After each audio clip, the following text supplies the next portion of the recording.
Good afternoon. Welcome back from a very delightful lunch. Thank you, Catherine and company. Thank you for lunch. My name is John Leibacher, and it's my privilege to be here today to honor Alan and to chair this afternoon's session. Let's get started right away with the discussion, turning a bit to the direction from the early days of plasma physics and dielectronic recombination, the challenges of solar physics, Chase, SOHO, the rocket flights that had such a tremendous impact, solving problems of solar physics in small groups, to the larger challenges of running a laboratory in large groups. We'll start off with Jean-Loup Puget. Thank you very much. It's really a pleasure to be here and be able to tell all of you and Alan, with whom I've worked a lot during these years, and to talk about the building of IAS over these years.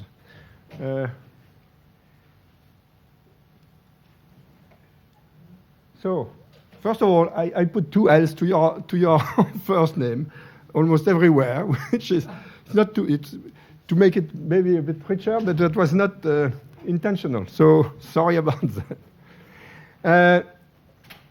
Basically, I started this story I want to tell you because I think what Alan had done on building IAS is quite a fantastic job. So I started before he arrived in France, but you will see that very soon, in fact a few months after, he basically took over and basically carried the building of IAS to the end. The starting point was in fact Jean-Pierre Bibring and Richard Gispert, who basically thought that we could eventually try to solve to our authorities the idea of building an integration and calibration facility on the Lure, and basically bringing all the engineers and scientists from LPSP at the time at Verrières in the university, which was something that Roger Bonnet tried and didn't succeed to convince the authorities. So basically, I thought that was a good idea, and the idea was also to bring more research teams in there. And so I went to the director of INAG, the Institute for Astronomy and Geophysics in CNRS, which became INSU later, and told him about this idea and saying that I'm supporting that very much. And he immediately bought the idea and said, that's great, that's a very good idea, we need to put these big laboratories in universities. And so he created a group in which he put the right people, a number of people who had René Pellat, who was, for example, the chair of the CNRS Commission at that time, and a number of people from the university and so on, and asked me to chair that. He also asked Alain Soufflot to basically try to start looking at the technical things. And basically we wrote a report pretty quickly by the end of the year, and we proposed, in fact, a very general scheme for that. And in fact, that was supported, in fact, furthermore by when André Berroir took over this directorship in CNRS. So that started very quickly and very well. Then, of course, the building of such an enterprise is painful, and I'll tell you about some of the hiccups. But Alan was able to get through very successfully through at least the most painful ones. In fact, so the decision about the principle was taken in June '85, as I wrote here. In fact, this story starts also with Roger Bonnet leaving LPSP, the laboratory in Verrières he had been heading for many years, to take over the scientific director's position at ESA in 1983. As far as I remember, I'm not absolutely sure, I think Philippe Lemaire was taking the interim position as director. I'm not absolutely sure if this is right. But And in October, Alan was candidate to take over the directorship of LPSP and of the future IAS because the principal decision had been made. Of course, almost nothing was done, but at least the principle was agreed. And so he was nominated on that position in October, and he took his function basically early 86. So he would do, as I will describe, basically one mandate as director of LPSP and 2 mandates as director of IAS after it was created 4 years later. Just, I didn't put too many numbers, but it's interesting to note that there was 18 Bonjour, bienvenue sur notre plateforme de conférence. Pour participer à une conférence, appuyez sur la touche pilotage du site distant de la télécommande. Composez le numéro de la conférence. Obviously, this lab was working, LPSP, with other laboratories. Still, the idea of having more scientists and so on was part of the plan. And you could see, and you will, I'm not going to give you many numbers, but I'll show you what. Composez le numéro de la conférence. Alan came. And so we got detailed plans. Alan, in fact, directed together with Richard Gisper, who was his deputy and had been, at the very start from that project, and Philippe Salvetat, who was heading the calibration facility that we wanted to move from Onet-Meudon to Orsay. To work with the CNRS architect and define the 2 buildings we wanted to have. In fact, a small group was started to occupy during this period a few offices in a building which was the old liquefier for helium, which was close to where we built both the calibration facility. It's next to it, in fact, and the laboratory. So one example is basically that Alan put together a group which was basically he drove that basically as a space project with a science leading group with the 3 teams for the various topics we wanted to bring inside IAS, expanding, in fact, the science basis on which LPSP was working, and obviously taking the help of the project managers to define that. And of course, Philippe Salvetat was heading the facility in Meudon, was doing that. So that was really this kind of management, in fact, which made this project go on with hiccups, like space projects, but at the same time solving one problem after the other and getting to the end almost in time, which when basically after the final decision and the money was there, as I will show you.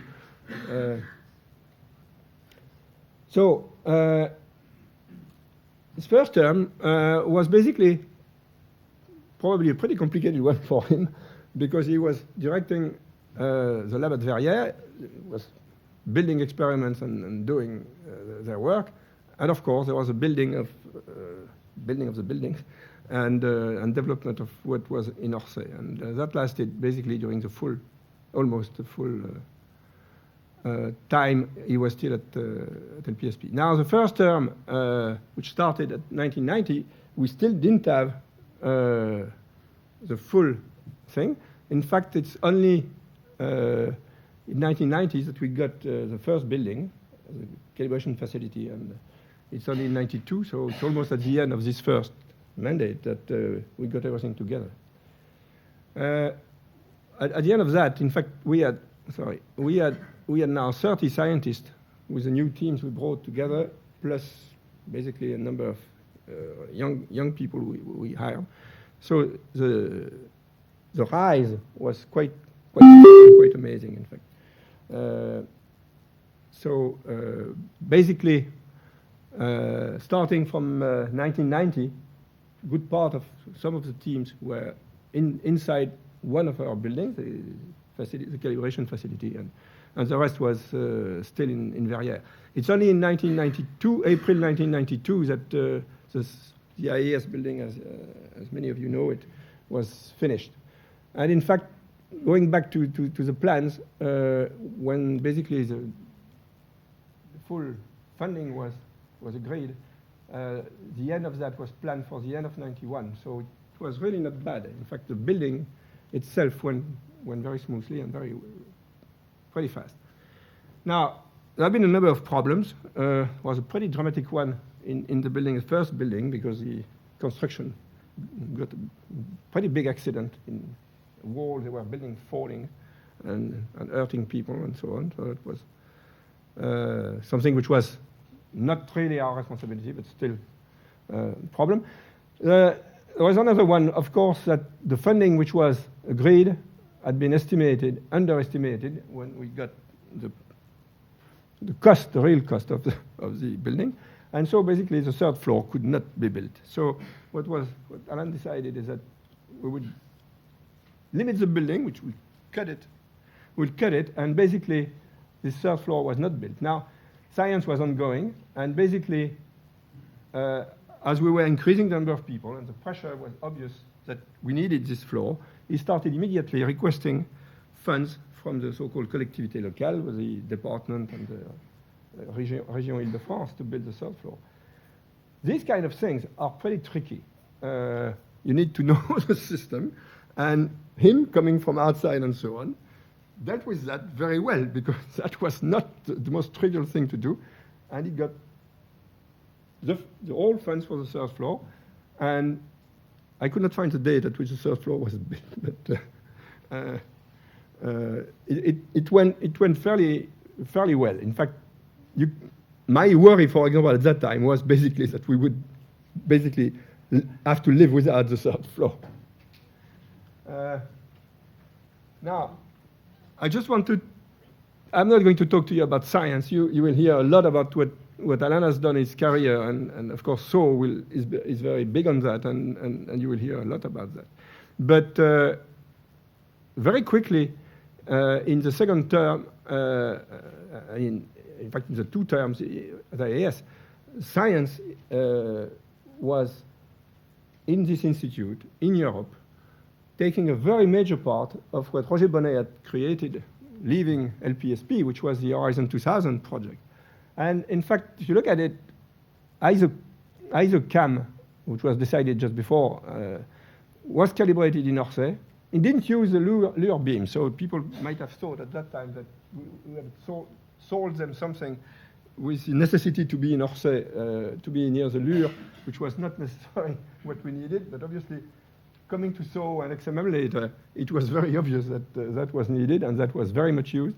And this period was extremely, very number of launches and the number of calibration we went through were quite amazing, and some of them lasted months, and basically it proved very quickly that this facility was very much needed and pretty well run by Philippe Salvetin and the directorate.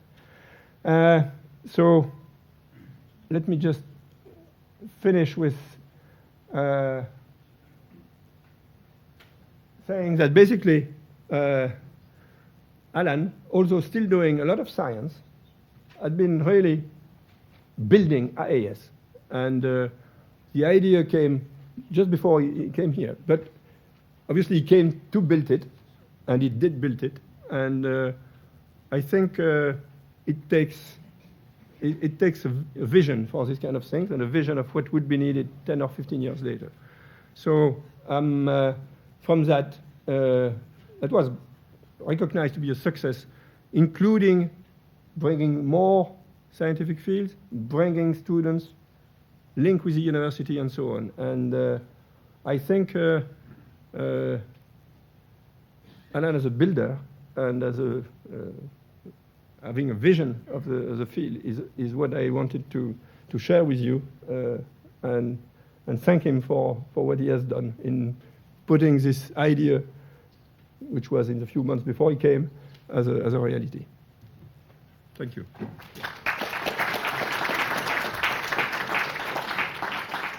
Thank you very much. Are there any questions or clarifications from Alan's side? Or?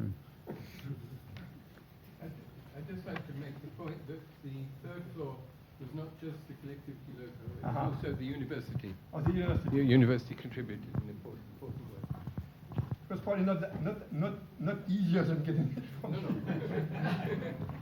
As Yves pointed out this morning when we were getting started, that the partnership with the university, having this conference room available, is an important part of the success of